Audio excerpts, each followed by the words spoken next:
હવે આજનો જ આપણો બીજો ટોપિક છે રિક્વેસ્ટિંગ. તો હેડિંગ બાંધો રિક્વેસ્ટિંગ.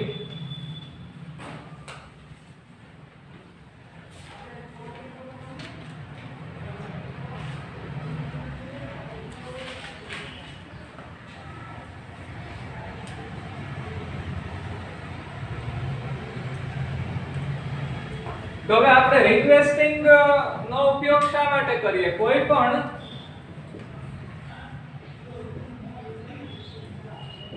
બાબતે આજીજી અથવા વિનંતી કરવા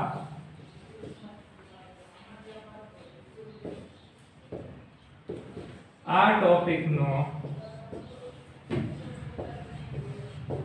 ઉપયોગ થાય છે.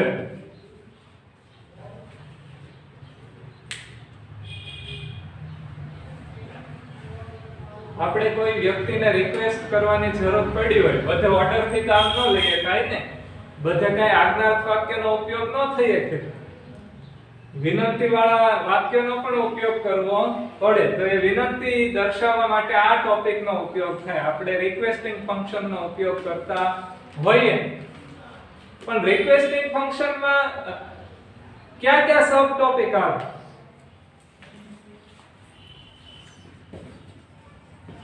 પ્લીઝ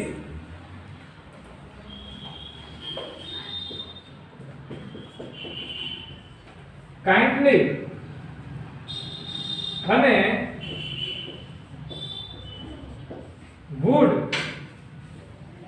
જેવા શબ્દો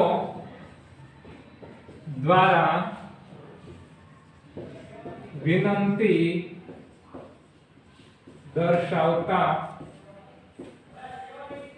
વાક્યો બનાવી શકાય.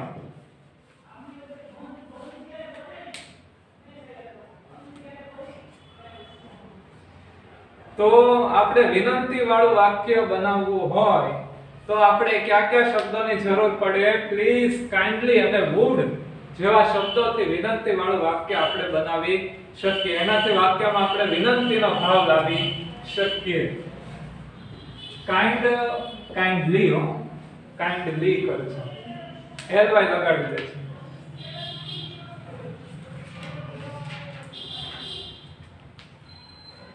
હવે આ કઈ તો બરાબર છે.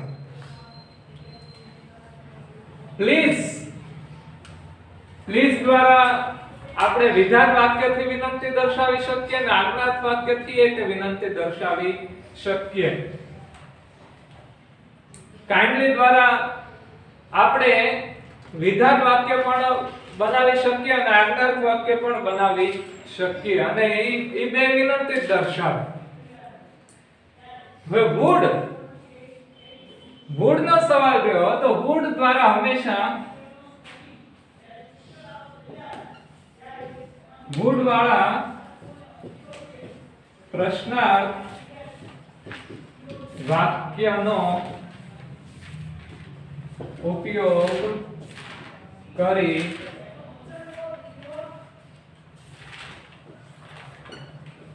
વિનંતી દર્શાવી શકાય.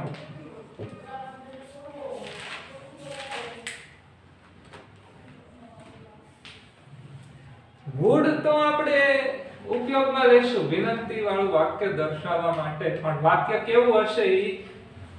કેવું હશે વાક્ય? પ્રશ્નાર્થ હશે, વિધાન નહીં હોય. કારણ કે જો વુડ વાળું વિધાન વાક્ય આપણે દર્શાવીએ તો એ પાછું વિનંતી વાળું ન બને. એ વધારે પોલાઇટનેસ દર્શાવતું થઈ જાય, વધારે કર્ટસી વિનમ્રતા દર્શાવતું થઈ જાય. વિનંતી વાળું ન રહે. શું થઈ જાય? વિનમ્રતા વાળું. એટલે વુડ વાળું પ્રશ્નાર્થ વાક્ય બનાવાય, વિધાન નહીં. તો આના રૂલ્સ રેગ્યુલેશન્સ કયો કે એના સિદ્ધાંતો કયો કે એની માહિતી કયો એટલી છે.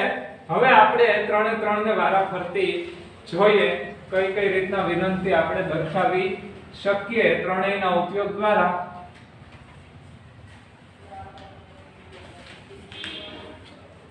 આ પણ ખૂબ જ સહેલો ટોપિક છે.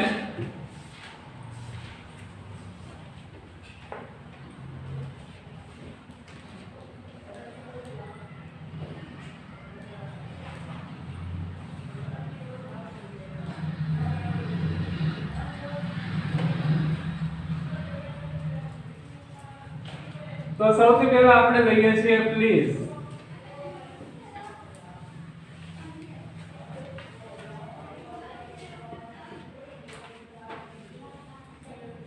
તો પ્લીઝ ના કોઈ પણ નિયમો હોય પ્લીઝ મૂકવાના નો હોય એનું સીધું ઉદાહરણ જ લખવાનું હોય, એના કોઈ નિયમો હોતા નથી.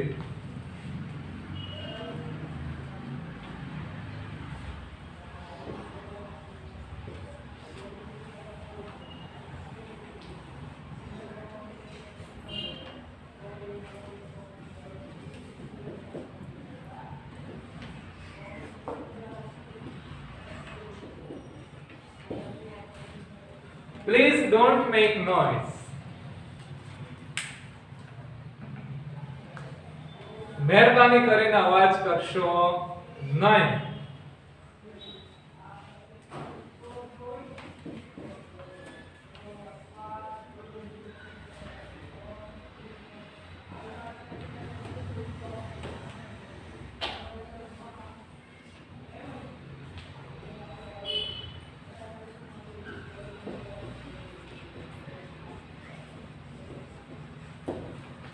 Please speak slowly. મહેરબાની કરીને ધીરે બોલો.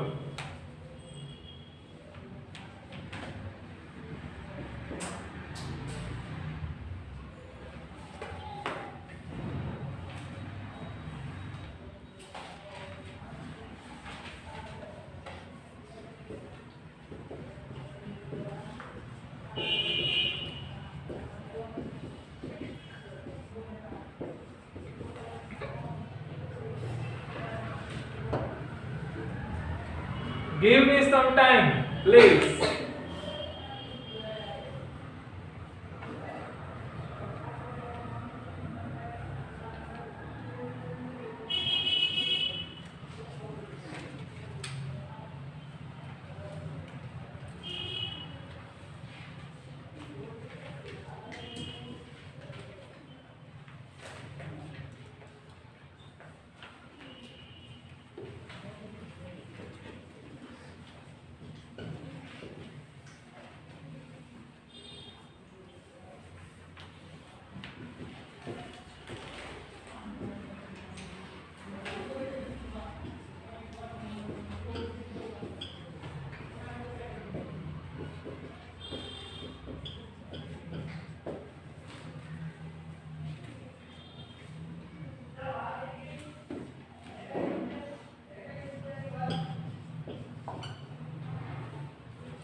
Teacher, I want the notes of indirect speech to check tomorrow. Teacher કહે છે કે કાલે મારે ઇનડાયરેક્ટ સ્પીચ ની નોટ્સ ચેક કરવી છે, અથવા તો કાલે મારે ચેક કરવા માટે ઇનડાયરેક્ટ સ્પીચ ની નોટ્સ જોઈએ છે. એના જવાબમાં સ્ટુડન્ટ શું કહે છે? રિક્વેસ્ટ કરે છે ટીચરને. શું કરશે રિક્વેસ્ટ? અપેક્ષા. રિક્વેસ્ટિંગ માં શું લખશો? Please take next week. Please બરાબર છે. Please check it next week. બરાબર છે, લખીએ કાંઈ.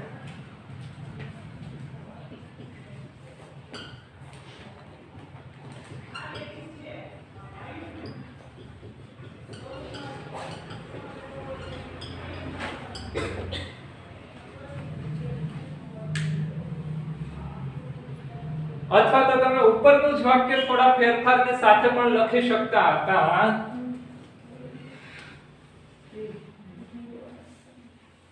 બરાબર. મી ની જગ્યાએ તમારે શું લખવાનું હતું? અસ. ખાલી એક શબ્દનો ફેરફાર કરીને પણ લખી શકાતું હતું. અથવા તો એમ પણ લખીએ કાં, જો તમારે કોઈ વાક્ય રચનામાં પડવું જ ન હોય ને તો પછી આમ પણ લખીએ કાંઈ હો.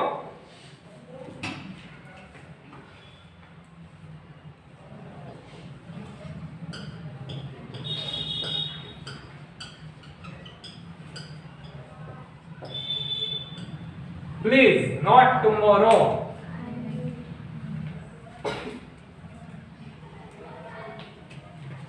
બરાબર. આમાં એકે વાક્ય રચનાની જરૂર પડી.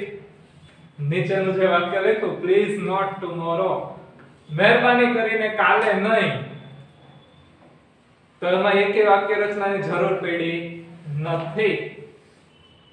ક્યાંય ક્રિયાપદ જ ન આવ્યું, કોઈ કાળની એ ઝંઝટ નહીં.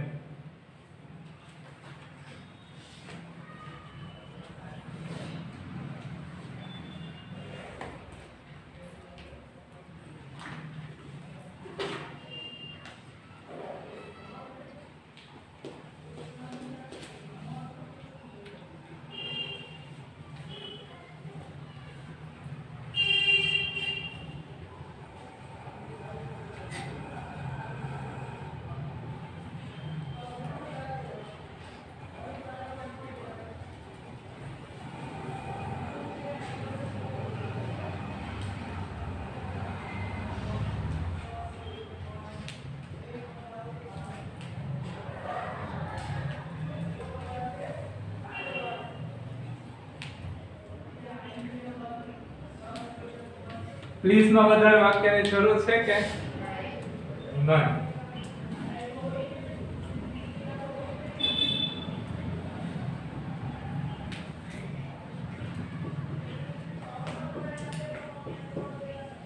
kindly.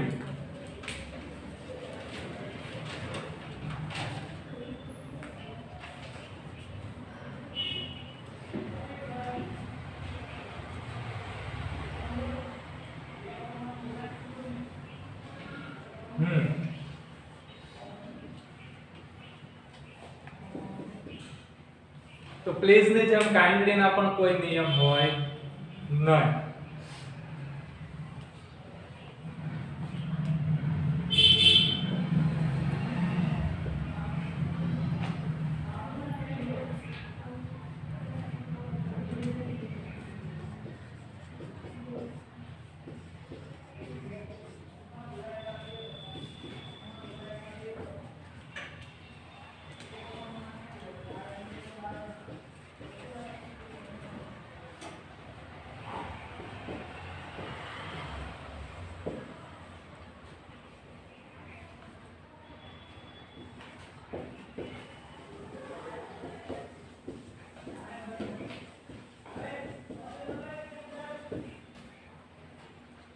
Kindly make sure that every student attend the function.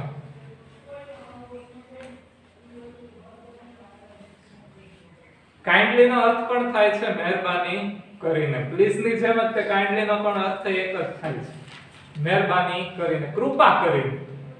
Specific રીતના કહીએ તો શું કહેવાય? કૃપા કરીને. કૃપા કરીને ખાતરી કરો કે દરેક વિદ્યાર્થી ફંક્શન એટેન્ડ કરે, ફંક્શનમાં હાજરી આપે.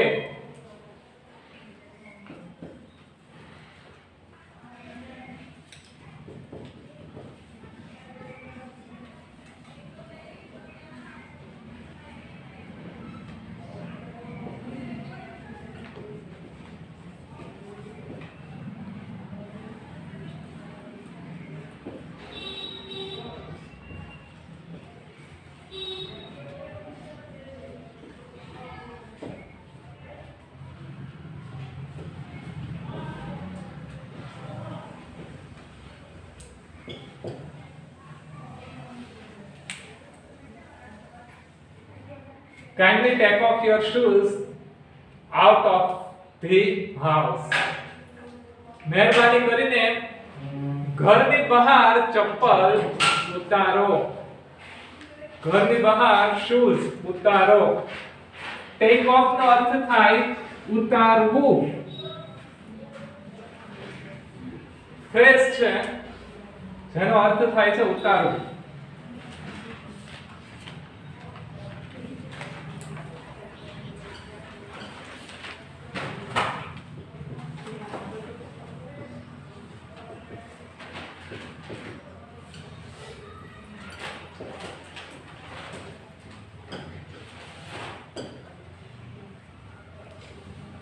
Kindly pay attention on the board. મહેરબાની કરીને બોર્ડ ઉપર ધ્યાન આપો.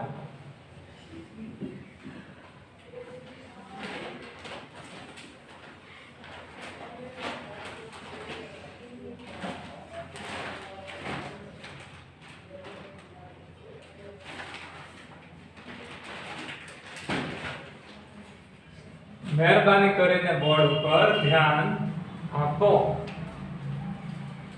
તો આ એક તીરથી બે કામ કર્યા હોય એવું આપણને લાગે, પણ જો કે અત્યારે એવો કોઈ માહોલ છે નહીં. આ તો ક્લાસરૂમ ને કોઈ શરૂ છે નહીં, નહીતર આ વાક્ય પરફેક્ટલી બેલેન્સ છે.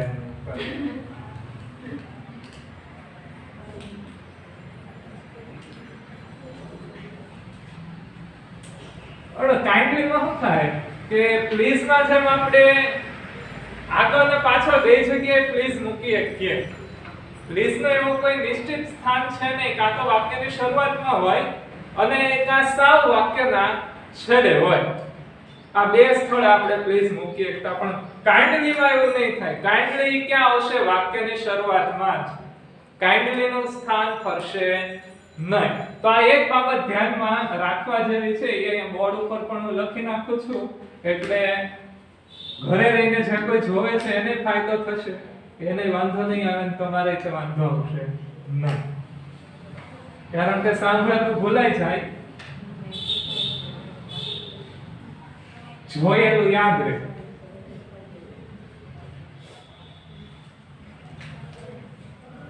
તો નોંધ એવી છે કે પ્લીઝ વાક્યની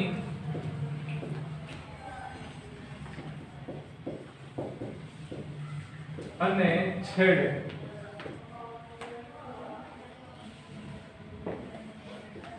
મૂકી શકાય જ્યારે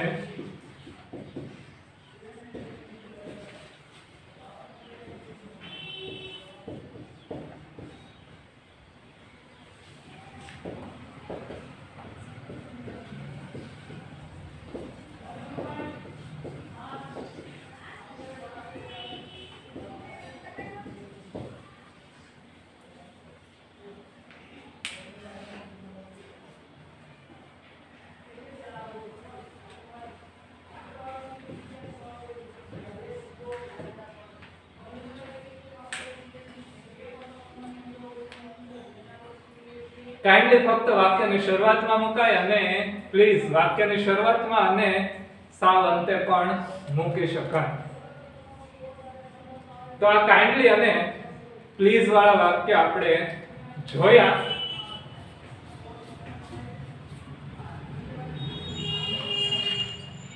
આ ઉતાવળમાં થાતું હોય કે પછી કઈ નો સમજાતું હોય ને એવું હોય તો પાછા કહેજો.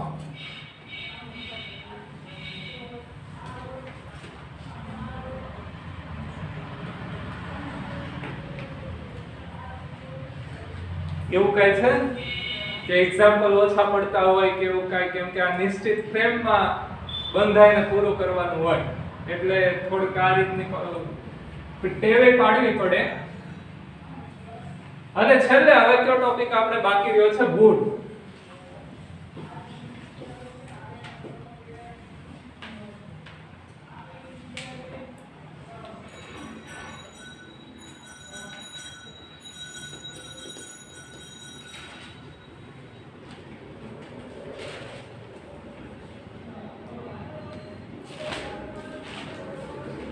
તો તો વુડ એક આપણે હવે બાકી છે. હવે એમાં જોઈએ તો આપણે પહેલા સ્પષ્ટતા કરી દીધેલી છે કે વુડ વાળું વાક્ય વિનંતીમાં પણ કેવું બનશે? હા બરાબર છે, પ્રશ્નાર્થ બનશે, વિધાન બનશે નહીં. આ ખાસ ધ્યાનમાં રાખવાનું. વિધાન વાક્યમાં બનશે નહીં, કારણ કે વિધાન છે વિનમ્રતા દર્શાવે. આપણે વિનમ્રતા નથી દર્શાવવાની, આપણે વિનંતી કરવાની છે, વિનંતી દર્શાવવાની છે, એટલે વાક્ય પ્રશ્નાર્થ છે. તેની વાક્ય રચના હશે પ્લીઝ ની ને કાઇન્ડલી ની નહોતી, પણ આની છે, એટલે વાક્ય રચના લખી લો.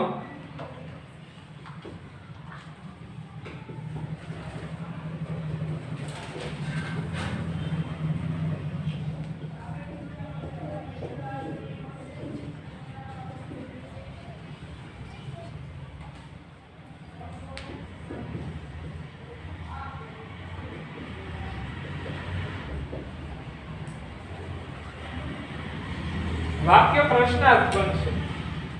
ઘણા પાછા ઘરે બેઠા છે એ એમ કહે કે સામે તો પ્રશ્નાર્થની નિશાની મૂકી જ નહીં. ઘણા અહીંયા બેઠા છે એ કહે કે છેલ્લે પ્રશ્નાર્થની નિશાની મૂકી જ નહીં.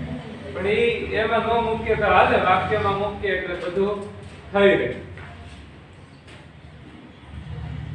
હવે ઘણા પાછા વધારે પડતી વિનંતી દર્શાવવા માટે, વધારે પડતી આજીજી દર્શાવવા માટે એવું પણ કરે કે આ કર્તા અને ક્રિયાપદની વચ્ચે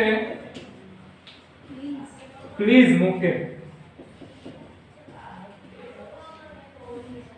ઘણા એવું પણ કરે કે અન્ય શબ્દ છેલ્લે હોય ત્યાં પ્લીઝ મૂકે. આ અન્ય શબ્દ છે એની જગ્યાએ આ અન્ય શબ્દને તમે પ્લીઝ માં પણ ખપાવી શકો. આ રીતે વધારે પડતી વિનંતી દર્શાવવી હોય તો આ કાર્ય પણ થઈ શકે.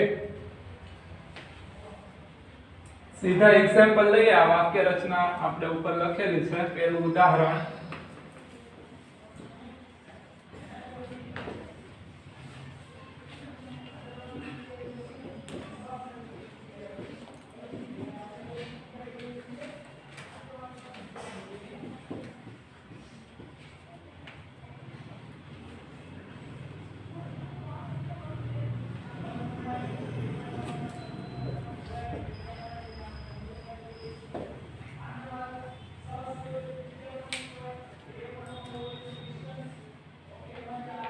would you help me to learn chapter 5?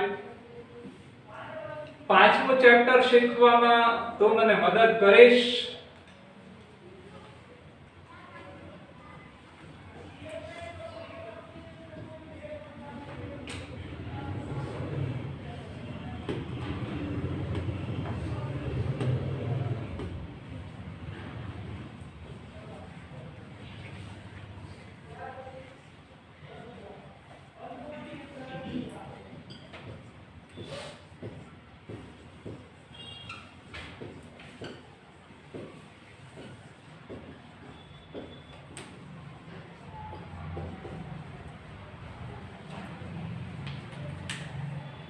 Would you give me a glass of water, please? મહેરબાની કરીને તમે મને પાણીનો એક ગ્લાસ આપશો.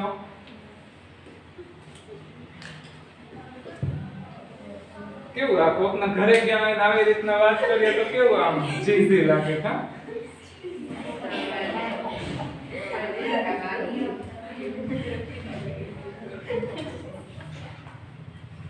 હવે એક વાત બીજી પણ અહીંયા કહેવાની કે જ્યારે આપણે would નો વિનંતી દર્શક શબ્દ તરીકે ઉપયોગ કરતા હોઈએ અથવા would વાળા વાક્યથી આપણે વિનંતી દર્શાવતા હોઈએ તો પછી અહીંયા કર્તા તરીકે તમે બે વાક્યમાં નોટિસ કરી હશે શું મૂકેલું છે? યુ. આપણે સામેવાળાને જ વિનંતી કરશું એટલે કર્તા શું આવશે? યુ જ હશે. એ સિવાયનો કોઈ કર્તા હશે નહીં. કર્તા હંમેશા યુ રહેશે. એ અહીંયા પાછો કઈ અહીંયા જગ્યા તો છે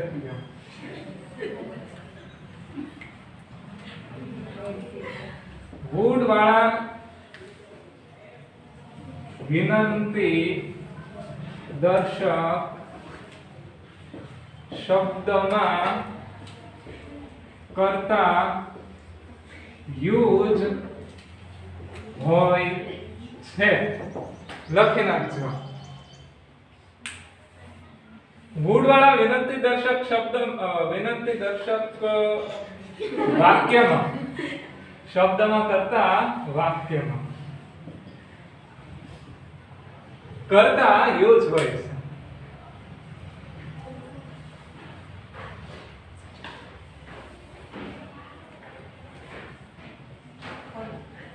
ત્રીજું એક વાક્ય would you lend me lend આપણે પાછળનો ફેરવી એક કે હાલો ને પાછળનો આ વખતે me નથી રાખતો would you lend him 5,000 rupees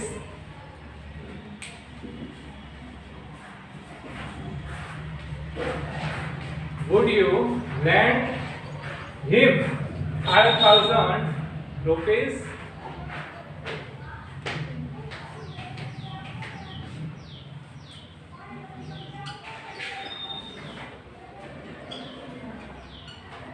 would you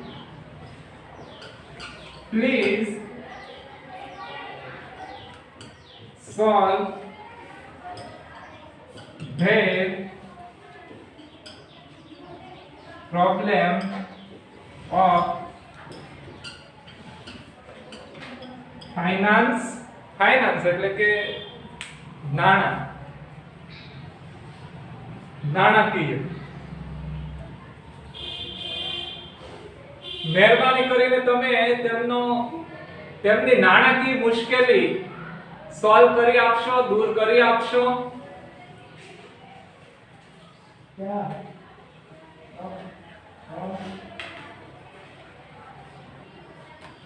તો આમાં તમે જોઈ શકો છો કે કર્તા આપણે યુ રાખેલું છે પણ કર્મ અહીંયા ફેરવું કર્મમાં જે સર્વનામ મુકાય છે એ ફેરાવ એ એકના એક રહ્યા નથી એમાં પરિવર્તન આપણે લાવી શકીએ કર્તામાં નહીં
આપણે એક જ ડાયલોગ ની જરૂર છે બીજાની જરૂર નહીં પડે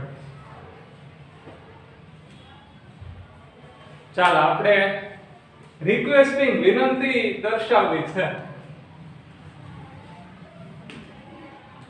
ચાલો રવિના માટે વિનંતી દર્શાવતું વાક્ય My car has stopped in the midway રવિના કહે છે કે મારી કાર અડધે રસ્તે બંધ પડી ગઈ છે ચાલો એની માટે વિનંતી દર્શાવતું વાક્ય Urvashi Please give me a lift. Please give me a lift બરોબર છે થઈ ગઈ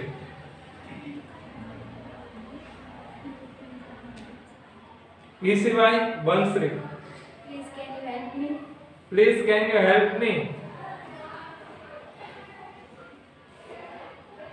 એ સિવાય અંકિતા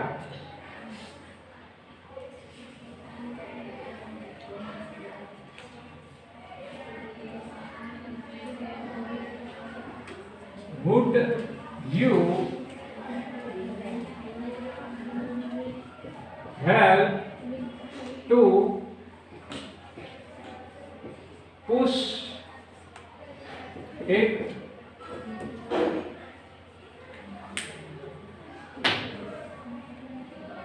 અહીંયા એટલે તમે જો કરતા શું રાખ્યું છે વ્યૂ કર્મ it થયું would you help to push it તેને ધક્કો મરાવવામાં મદદ કરશો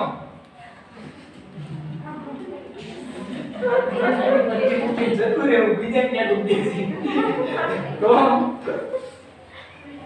આ પણ એક વાક્ય થયું મેં એનાથી બનાવ્યું છે would થી બનાવ્યું છે તમે please થી બનાવ્યું કાઈ વાંધો નહીં કાઇન્ડલી ને આપણે કોઈ ઈડા નથી ચાલે તો આ રીતના આપણે ઉદાહરણ જોયા છે આજે બે ટોપિક આપણે શીખ્યા એક રિક્વેસ્ટિંગ શીખ્યા અને બીજું રિફ્યુઝલ ડિનાયલ શીખ્યા અને બંનેમાં ત્રણ સબ ટોપિક્સ જે આવ્યા છે એ પણ આપણે શીખ્યા જો કોઈને કાઈ ડિફિકલ્ટી હોય તો એ પછી કાં તો વિડિયો ઉપર હોય તો ફોન થી કે એમ પણ પૂછી શકે WhatsApp થી અને તમને કાઈ હોય તો પછી તમે રૂબરૂ પણ મળી શકો તો અહીંયા સુધી આપણે રાખીએ છીએ